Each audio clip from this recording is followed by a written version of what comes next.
औज़ुबिल्लाहि मिनश्शैतानिर्रजीम बिस्मिल्लाहिर्रहमानिर्रहीम रब्बिश इश्रह ली सदरी वयस्सिर ली अमरी वहलुल उक़दतम मिन लिसानी यफ़क़हू क़ौली। अस्सलाम वालेकुम my dear students, how are you all? I hope you're all really fine and enjoying your good health.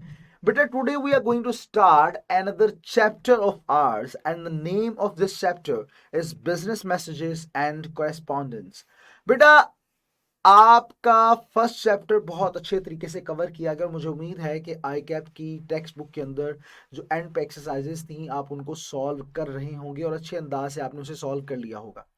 तो अब सेकंड चैप्टर को उसके बाद ही शुरू करना है और अब कर रहे हैं आप। That is great.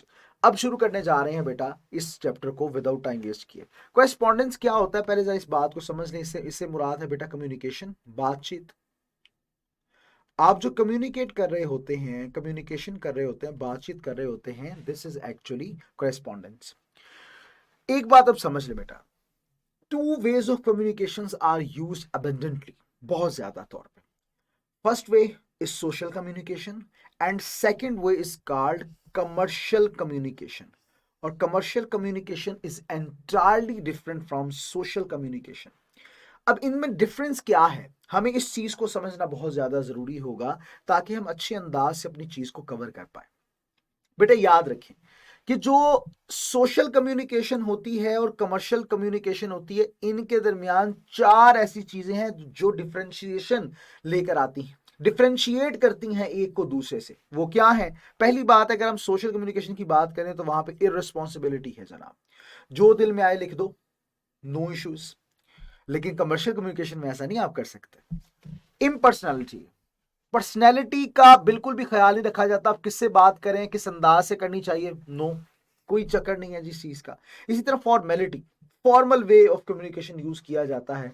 हो सकता है कोई दूसरा आपका फॉर्मल होना पसंद ना करे इन कमर्शियल कम्युनिकेशन, तो इसलिए ये तो नहीं होना चाहिए।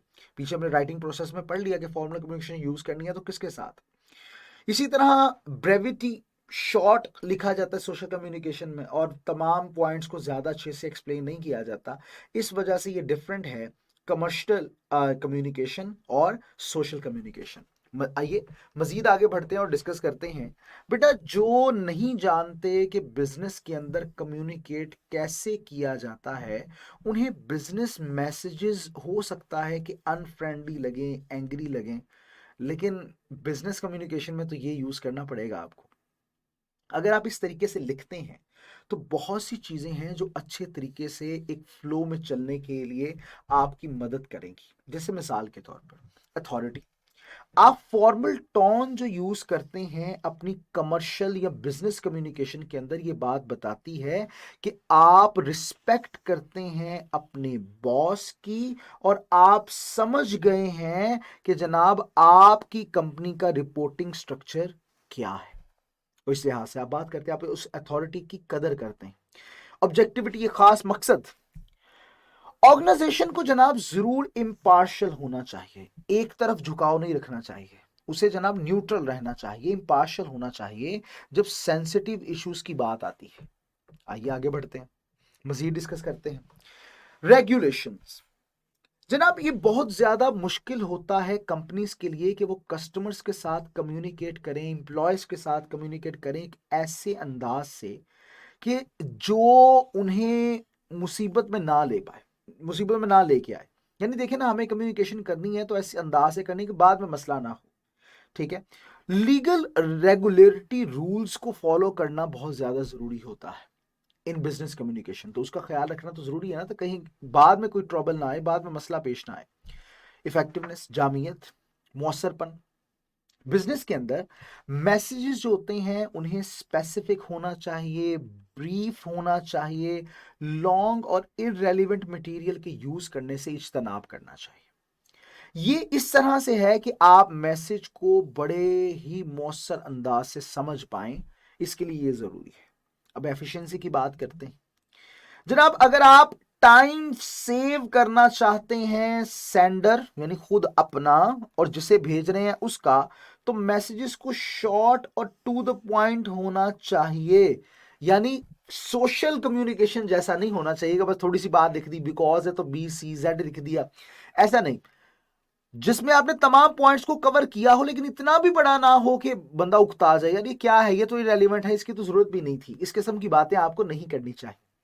पब्लिक रिलेशंस का भी ख्याल रखना जरूरी है जनाब। एक गुड इमेज को बरकरार रखने के लिए और आउटसाइड वर्ल्ड से आपने बिजनेस कम्युनिकेशन करते वक्त आपने रिस्पेक्टफुल वे यूज रखना है, इम्पर्सनल वे रखना है और कंसिस्टेंट वे, ये बहुत ज्यादा जरूरी होता है बिजनेसेस के लिए और ग्रुप्स के लिए। आइए आगे बढ़ते हैं। अब ये बड़ी अहम बात है, इसको बड़े ध्यान से समझिएगा। And this is what on which our whole chapter will revolve, इसलिए बड़े ध्यान से इसको आपने समझना है बेटा। ये टेबल आपके सामने मैं डिस्कस करने जा रहा हूं, जिसमें बहुत ही कॉमन टाइप्स को डिस्कस किया गया है बिजनेस कम्युनिकेशन की, और इनको बड़े ध्यान से समझिएगा।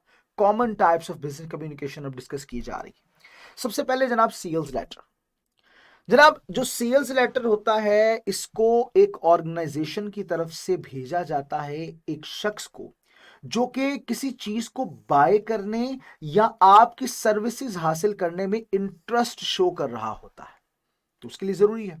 ऑर्डर लेटर की अब बात करते हैं, तो a letter from a client, client की तरफ से एक लेटर बिजनेस के लिए रिक्वेस्ट की जाती है कि जनाब डिलीवरी की जाए प्रोडक्ट्स की या सर्विसेज की, उसके लिए जनाब यूज किया जाता है ऑर्डर लेटर। ऑर्डर करना ना, ऑर्डर से पता चल रहा है। कंप्लेंट लेटर क्या है, शिकायत करना चाहिए। कोई बात आपको कोई चीज मिली और वो ठीक नहीं है, उसके लिए कंप्लेंट लेटर लिखा जाएगा। तो एक कंप्लेन लेटर लिखा जाता है सप्लायर को एक प्रोडक्ट से मुतल्लिक या सर्विस से मुतल्लिक जो आप यूज कर रहे होते हैं। एडजस्टमेंट लेटर क्या होता है, एडजस्ट करना, बस ये एडजस्ट कर लीजिए जी। जब कोई एक क्लेम करता है किसी चीज पर या कोई शिकायत करता है, तो उसे एक लेटर भेजा जाता है फाइनल आउटकम के साथ। देखें जी, हमने आपकी बात को सुना, कंप्लेन लेटर आपने भेजा था, हमने बिल्कुल उसको सुना है, देखा है, अच्छे अंदाज से पढ़ा है और उसके ऊपर हमने ये नतीजा अखज़ किया है। आइए आगे बढ़ते हैं, मजीद डिस्कस करते हैं मजीद टाइप्स के बारे में। इंक्वायरी लेटर, इंक्वायर करना अबाउट समथिंग, दरियाफ्त करना किसी चीज से मुतल्लिक। जनाब जो एड्रेस ही होता है, उससे एक सवाल पूछा जाता है या उसे इंफॉर्मेशन प्रोवाइड की जाती है। This is what the inquiry letter is about. Follow up letter क्या होता है, फॉलो अप करना जी, बाप पूछना जरा कि क्या किया आपने हमारे इस काम का, मैंने आपको बोला था कि मुझे ये चीजें चाहिए, तो आपने क्या किया, फॉलो अप तो लेना चाहिए। एक मैसेज सेंड किया जाता है जनाब फर्स्ट कम्युनिकेशन के बाद। पहले आपने कुछ चीज डिमांड की या कुछ चीज कही, उसके बाद सर कुछ आपने बताया नहीं है हमें अभी तक, हम इंतजार कर रहे हैं एंड वट एवर। जनाब एक कस्टमर का शुक्रिया भी अदा किया जा सकता है उनके ऑर्डर के लिए। मिसाल के तौर पर आप उससे पूछें, जनाब जरा बताएं जॉब एप्लीकेशन आपने भेजी, उसके स्टेटस के बारे में आप पूछ सकते हैं। ये कुछ एग्जांपल्स हैं आपके सामने। इसी तरह फॉलो अप लेटर जो होता है, इसका मकसद होता है कि इफेक्टिवनेस जो है, मौसरपन जो है, उसको बेहतर बनाया जा सके प्रीवियस कम्युनिकेशन का, उसी पर्सन को दोबारा लिखते वक्त, यानी सेम पर्सन को लिखना है और उससे इंक्वायर करना या फॉलो अप लेना चाहते हैं अपनी किसी बात का, जॉब एप्लीकेशन का या वट एवर। रिकमेंडेशन जनाब, रेफरेंस, सिफारिश। एक लेटर जो रिकमेंडेशन का होता है, जो प्रीवियस एम्प्लॉयर की तरफ से या दूसरे सोर्स की तरफ से उस स्पोर्ट में लिखा जाता है जो जॉब एप्लीकेशन के लिए था। एप्लीकेशन जनाब उसे जरूर एक रिज्यूमे, सीवी जिसे हम कहते हैं, करिकुलम वाइटे, जनाब एप्लीकेशन के साथ देना चाहिए जॉब के लिए या दूसरी एप्लीकेशन के लिए। मजीद बात करते हैं, आगे डिस्कस करते हैं। एक्नॉलेजमेंट लेटर की बात करते हैं जी। एक्नॉलेजमेंट लेटर क्या होता है, एक्नॉलेज करना, सराहना, ठीक है, सराहने के मीनिंग से आया सराहना। एक बिजनेस जो होता है वो बेसिक रिसीट सेंड करता है इन्फॉर्म करने के लिए दूसरों को कि उन्होंने एक मैसेज को रिसीव किया और उस पर उन्होंने अपना किरदार अदा किया है या उस पर अपना किरदार अदा बहुत जल्द करेंगे और आपके इस मामले को सॉल्व किया जाएगा। कवर लेटर क्या होता है जनाब, ये पैकेज या रिपोर्ट के ऊपर जो है वो बिलोंग करता है। ये एक्सप्लेन करता है कि जो चीज आपने भेजी है वो क्या है और इसके अंदर ये चीज भेजने की वजह क्या है। क्लियर। जो रेजिग्नेशन है, रिजाइन करना, इस्तीफा देना। जब एक एम्प्लॉय जो है वो जॉब लीव करना चाहता है या अपना काम करना छोड़ना चाहता है तो लेटर ऑफ रेजिग्नेशन लिखा जाता है। And the type of business communication, तो सर्कुलर लेटर्स क्या होते हैं? ये ऐसे लेटर्स होते हैं जो इस्तेमाल किए जाते हैं बहुत से लोगों को बताने के लिए किसी चीज से मुतल्लिक, सर्कुलेट करना जनाब। सर्कुलर्स आपने सुने हुए हैं, ब्रोशर्स भी इस कैटेगरी के अंदर अमूमन यूज होते हैं, लेकिन बिजनेस कम्युनिकेशन के लिए तो वो सिर्फ ब्रोशर्स के वो मेन पॉइंट्स तो नहीं ना होते। जनाब जब एक नया डायरेक्टर हायर होता है या कुछ न्यू रूल्स एक्सप्लेन किए जाते हैं या कुछ वायलेशंस के बारे में बताया जाता है तो आप सर्कुलर एक जारी करते हैं। सर्कुलर लेटर्स जो होते हैं ये जनरल होते हैं क्योंकि ये बहुत से लोगों तक अपने पैगाम को पहुंचाने के काम आते हैं। क्लियर बेटा? अब बात करते हैं अबाउट मेमोरेंडम। मेमो यादगार से निकला। ये मेमोरेंडम क्या है? ये एक नोट होता है, पेपर होता है या दूसरी फॉर्म है कम्युनिकेशन की जो ट्रैक रखती है तमाम इवेंट्स का और मुशाहिदात का। ये लफ्ज जो होता है वो इस्तेमाल किया जाता है जनाब कम्युनिकेट करने के लिए मैसेज को हर रोजमर्रा की जिंदगी या चीजों से मुतल्लिक।